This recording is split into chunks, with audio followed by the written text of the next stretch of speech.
பெண்மணி வந்திருக்கிறார் என்று உன் மன்னையிடம் சொல்.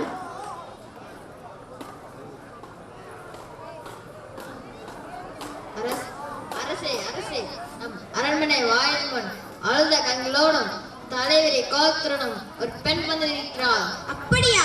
அந்த பெண்ணிற்கு என்ன துயரமோ கேட்டாயா? கேட்டேன் மன்னவா. அதை பற்றி உங்களிடம் நான் கூற வேண்டும் என்று சொல்கிறார். அவள் உங்களிடம் நீதி கேட்டு வந்திருப்பதாக கூறுகிறாள். நீதி கேட்டு வந்திருக்கிறாளா? சரி, அந்த பெண்ணை உள்ளே அனுப்பு. அப்படியே ஆகட்டும் மன்னா. பெண்ணே, உள்ளே செல். இளங்கடி போன்ற பெண்ணே, அழுந்த கண்களுடன் எம்மை காண வந்த காரணம் என்ன? நீ யார்? உனக்கு என்ன வேண்டும்? ஆராயாத நீதி வழங்கிய மன்னனே, என்னையா யார் என்று கேட்கிறாய்? சொல்கிறேன் கேள். பெண்ணே, நான் கேட்ட வினாவுக்கு நீ இன்னும் விடைக்குள்ளது.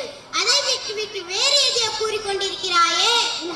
இழப்பின் அருமை தெரியாத மன்னனே, என் நிலை தெரியாமல் தான் இப்படி பேசுகிறார்.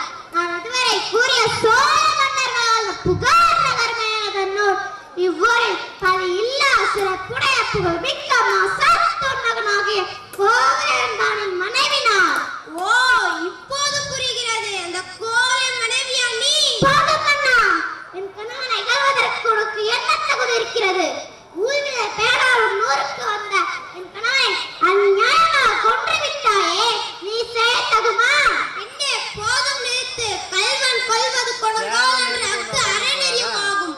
இதை அனைவரும் அறிவார்களே, உனக்கு தெரியாதா என்ன? அறநெறி தவறிய மன்னனை நீ கூறுவது போல என் கணவன் கல்வன் அல்ல.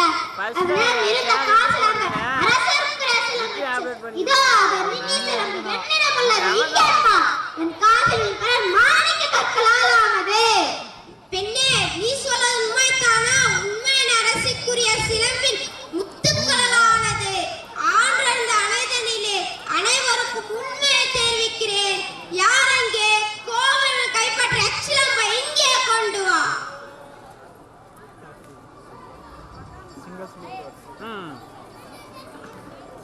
பெண்ணே, இதே உன் கணவனின் கைப்பற்றிய சிலம்பு. நீதி தவறாதவர் என்று உன்னை கூறிக்கொள்ளும் மன்னனே, ஒரு தவறும் செய்யாத கணவனை அநியாயமாக கொன்று உன் அரண்மனை கீழே இதோ மெய்ப்பிக்கிறேன். இங்கே பார். தவறளித்து விட்டேனே, பிறர் சொல் கேட்டு பெரும்பிழை செய்தேனே. யானோ அரசன், யானோ கல்வன், இதுவரை என் குலத்தில் எவரும் செய்யாத பழி சொல்லுக்கு ஆளாகி விட்டேனே. இனி எனக்கு வெண் கொன்ற குடை எதற்கு? செங்கோல் தான் எதற்கு? இன்றோடு என் வாழ்நாள் முடிவதாக. என் மன்னரின் வாழ்வு முடிந்த பிறகு எனக்கு எதற்கு வாழ்வு?